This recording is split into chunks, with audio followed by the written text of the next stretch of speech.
In 2022, we evacuated our Cape Coral home during Hurricane Ian with three kids, our dog, my mom, her dog, a box of documents, and honestly, way more adrenaline than we even knew what to do with. And when we came back, we had over 20 inches of water inside our home. And I'm going to be honest with you. Even though we did a lot of things right prior to that, there were things we had never even thought about because it was our first hurricane. Things I only learned because I lived through it. So if you're brand new to Southwest Florida, or you've been here for years and just haven't been through a major storm yet, this video is for you. Most people think preparing for a hurricane means grabbing a case of water and a flashlight, maybe filling up a gas tank if you remember, and I get it because before we moved here, that's basically where I was at too. But here's the reality. The storm itself, it may last a day, but the aftermath can last 2 weeks. No power, no running water, cash-only businesses, and you're trying to hold it all together for your family in 90-degree heat. The difference between people who get through that feeling confident and people who get through it feeling completely overwhelmed, it's all about preparation, specifically the right preparation. Hi, my name's Jamie Kolev. My husband Vic and I are real estate agents here in Cape Coral, and we've been through multiple hurricane seasons, including Ian, which hit us basically directly and flooded our home. We've also put together a hurricane preparedness guide that has helped hundreds of people in this community get ready the right way. So today, I'm going to walk you through exactly what you need. We're not just going to talk about the standard list, but we're going to talk about the why behind each of these things. Because once you understand the why, you will never skip it again. We are going to cover power, water, food, cash, how to tackle the storm, how to prep your home, and the one thing I consider the most important thing that you can do before a hurricane, your go box. So stick with me because that last one is going to be different than anything you've seen on a prep list before. All right, so when people think about losing power in a hurricane, they are mostly thinking about lights. That's pretty much it. But power loss in a major hurricane isn't just for a few hours. It can be days, sometimes even weeks, like we saw in Hurricane Ian. And in Florida, in September, that means heat. So let's talk about what actually matters for power. Generators. First of all, if you do not have one yet, it is worth the investment. They range from small portable units that run a few outlets to whole house systems. Talk to an electrician about what size makes sense for your house. And if you go with a portable generator, have an electrician install a full home plug if you can. This is basically a single outlet that lets you power most of your house safely from outside using the generator. We had ours done after Ian, and I am telling you guys, this was a game changer. After Milton rolled through and we had no power in the city, we were able to run our refrigerator, our lights, our fans, basically everything from our generator. And one thing most people don't know about, there is actually an AC accessory called a soft start kit. An HVAC technician installs it, and it allows your air conditioning to power on gradually instead of spiking when it kicks on. That spike is usually what makes a portable generator trip. But with a soft start, you can run AC and the rest of your house on one portable unit. Next up, let's talk lights. We've got rechargeable lanterns. Forget buying a mountain of batteries. I'm never doing that again. I grab 2 or 3 rechargeable lanterns. You charge them up before a storm, set them out around the house, and everyone can see. They don't have to worry about carrying around a flashlight. Ours also doubles as power banks to charge our phones, and I am telling you, it is an absolute must-have. All right, and this next one, I cannot say enough about a rechargeable fan. And I'm not talking about one of those little handheld fans. I am talking about a real oscillating rechargeable fan that runs for hours. Because when you lose power at 8 p.m. in Florida heat and you're trying to sleep, that fan will save your sanity. I bought one of these after Helene, and I basically use it every single day now. And then, of course, we can't forget about power banks. You want to think about having at least one per device in your household. Think about kids' tablets, phones, everything. So make sure that you've got them all charged up before the storm. This is not a luxury, but it is how you stay connected to not only your weather updates, you can stay in contact with your family and keep your kids calm. And I'm telling you, keeping your kids calm is going to be everything during a storm. Of course, everyone talks about gas, but you don't want to forget about propane. You want to keep at least 2 or 3 propane tanks stocked year round. You can actually get these refilled at Ace Hardware for about half the cost of swapping them out at the store, and they have a stamp program. But these propane tanks can not only run some of the generators, but they can also provide a way for you to have food on a Blackstone or a grill after the fact. Because power isn't about comfort. It's about communication, food safety, temperature management, and your ability to function in the days after the storm. If you get this right, everything else gets so much easier.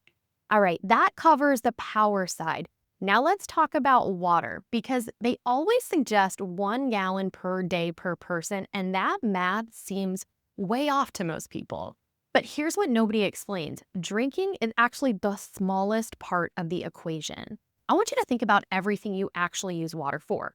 Drinking, cooking, washing dishes, brushing your teeth, bathing, sanitizing services, flushing toilets. After Ian, we were without water or under a boil water notice for close to 2 weeks. 2 weeks, guys. And when I moved to Cape Coral, my thought was 5 people in the family, 2 cases of water, we're good. And I was so wrong, because those cases were gone in like 2 days. So stock up a minimum of 1 gallon per person per day. But realistically, go for 2 if you can. And don't forget your pets. And don't forget that if you want to shower, even a basic one from a jug, that takes water too. After Ian, I handed people gallons of water that we had brought down from Sarasota, and they were nearly in tears to just have the ability to kind of wash up after the last couple days. And here's my pro tip. Stock up at the beginning of hurricane season in June, not when a storm has been named. Because by the time a storm is actually named, the shelves are already cleared out and Costco has you at a 2-case minimum.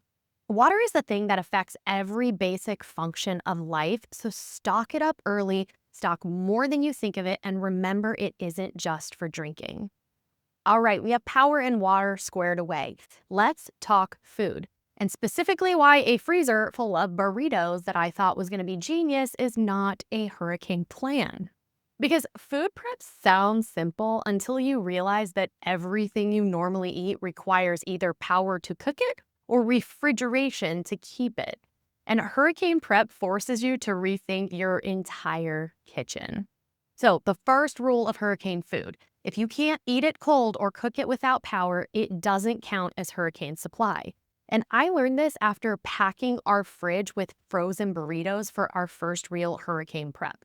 It was a great idea, except we had no power, so cold burritos it was. But here's what actually works. Non-perishables that require zero or minimal prep. Peanut butter and jelly, honestly going to be a lifesaver, especially with kids.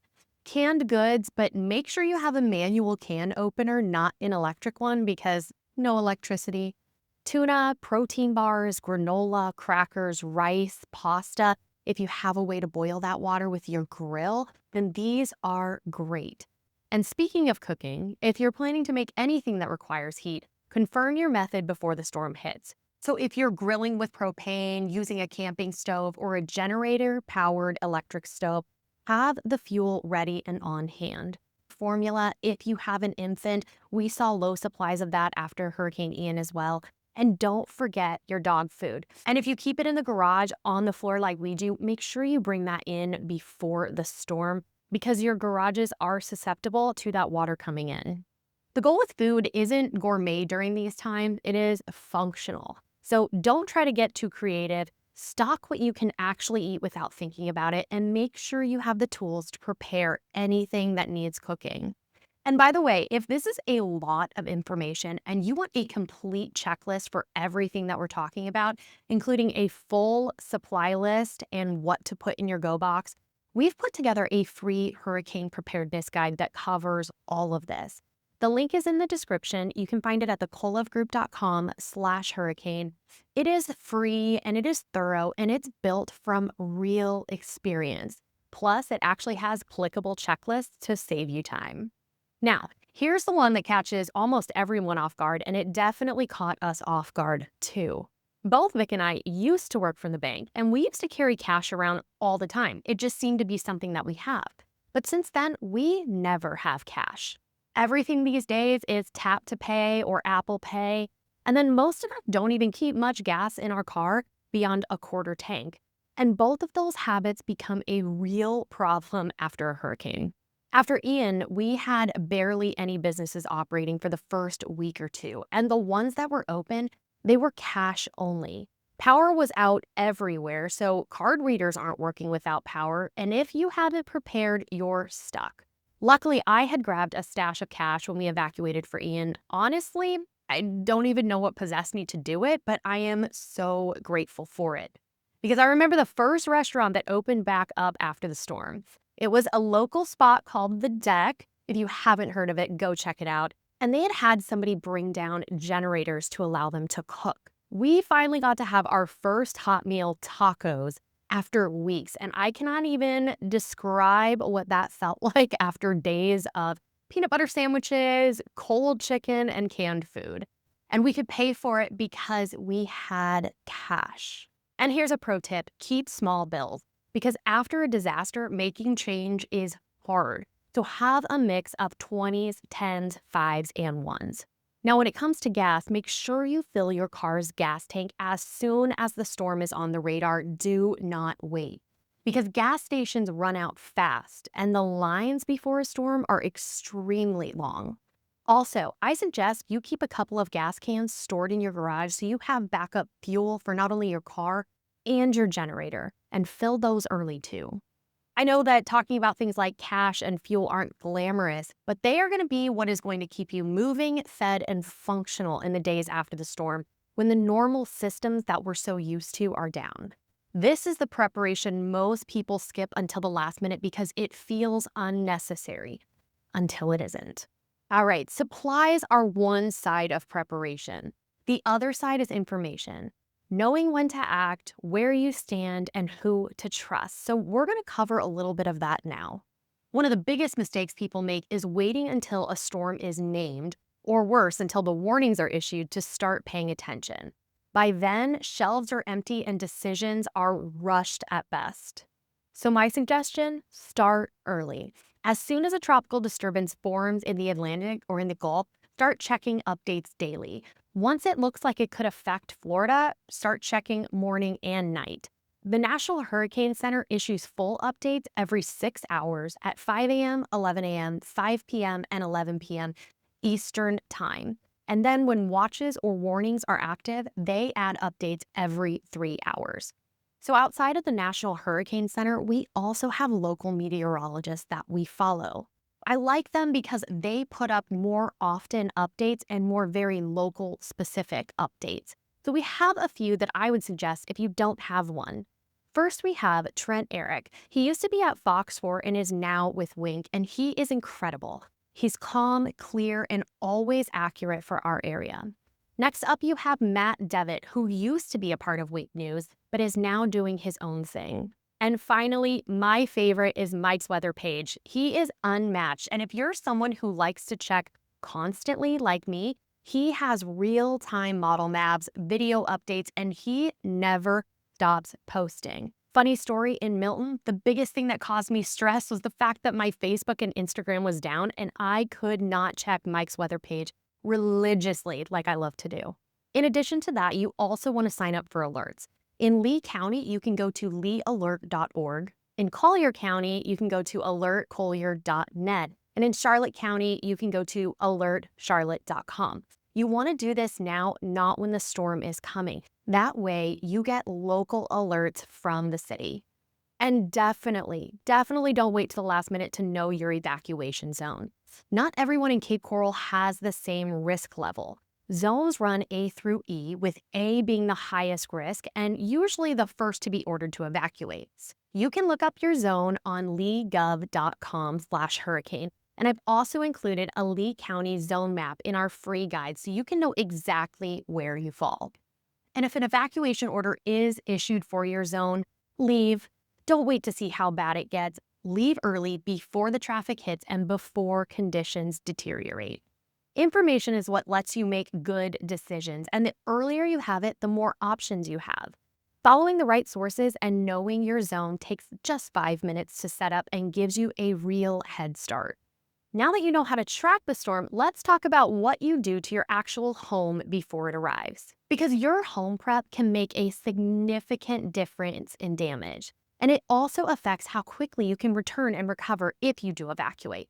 There's a lot you can do in the 24 to 48 hours before the storm is coming. If you have hurricane shutters, close them. If you have impact windows, close and latch them. Reinforce your garage door if needed because garage doors are actually one of the most vulnerable points in the house during a hurricane. Ours actually got dented during the last one.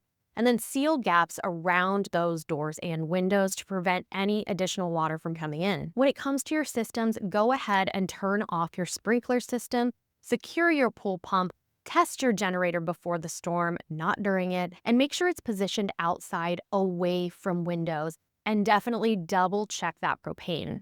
As a realtor, this next one is incredibly important to me. Make sure you take photos or videos of every room in your house and all major belongings for the storm. This is critical for insurance claims if there's damage, so make sure that you do that, please. Charge every device and power bank. Freeze water bottles in your fridge to help keep food cold longer if the power goes out. Look up your evacuation route and confirm your zone. And if you're in a flood-prone area or a lower evacuation zone, we'll be doing a dedicated video on flood preparation specifically because that topic deserves its own full breakdown, and I don't want to shortchange that here at all. Home prep is all about reducing your risk and giving yourself the best possible position going in. Some of this you can do right now before we get into the depths of hurricane season. Don't wait for a named storm. All right, we've covered supplies, power, water, food, cash, tracking, and your home. But there is one more thing, and I'd argue it's the single most important thing you can do before a hurricane, and it has nothing to do with any of that. Because everything we've talked about so far can be replaced. The generator, the food, the water, all of it. If it gets damaged or used up, you can always go get more. But the Go Box I'm about to talk about is for all the things you can't replace. The Go Box is a single container. We use one of those big yellow lid bins from Costco or Home Depot that holds your most important and irreplaceable items. So whether you're staying at home or evacuating, it should be packed before every storm. So let's cover the essentials for this box. The first thing that you want to do is have identification and any important documents.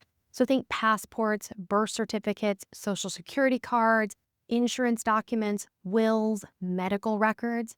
The second thing that I like to do is pack up all of our electronics, especially those that have memories on them, aka my hard drive. So we grab the laptops, the hard drives, USBs, and of course we're going to put our phone chargers, our laptop chargers, and power banks in there as well. A few things that some people forget about are going to be our prescription medications, of course the cash we talked about, and a spare set of car and house keys. But here's the part that I want you to hear, because this is the part that never shows up on a standard prep list. In our Go Box, we also have my dad's ashes. We have a coffee cup that I bought at Disney World on our first trip with my dad and my kids. I've got my childhood blanket. Yes, I know, don't judge me. I'm 37 years old and I'm still keeping it. And for each of our 3 kids, we had their stuffed animals that are most important to them in there. And that's because in a crisis, comfort matters, especially for your kids. So having their favorite stuffed animal in a chaotic, scary situation is not a small thing. And for you, the items that carry meaning are worth protecting just as much as those important documents. So here's my tip. Keep a checklist of what goes in the box saved on your phone's note app. That way, when a storm is coming, you're not trying to remember all of these things in the chaos. You just pull up the list, pack the box, and it is done. I made ours during Hurricane Ian, and I've used it every hurricane since. The Go Box is all about peace of mind. It's knowing that no matter what happens to your house, the things that cannot be rebuilt are protected. So build yours now before you ever need it. All right, let's land this plane. We've covered power and generators, water stockpile, food that actually works, cash and fuel as your invisible lifelines, how to track storms and know your evacuation zone, how to prep your home, and the go box. So you may have come into this video maybe not knowing where to start, or maybe thinking you had it covered with a case of water and some flashlights. But I hope what you're leaving with is a real plan, one that actually holds up if a major storm comes through. So, living through Hurricane Ian with 3 kids, a flooded home, and weeks without power and water, I came out the other side knowing exactly what matters. And honestly, the families that got through it the best were the ones who were prepared. Not because they had more stuff or a higher house, but because they had a plan. They had the right things and they weren't scrambling at the end. And that can be you. It starts right now. So, if you want everything that we've talked about today in one place, the full supply checklist, the home prep list, the go box list, the evacuation zone information, the trusted weather sources, it's all in our free hurricane preparedness guide. So go grab it at thekolevgroup.com/hurricane. The link is in our description.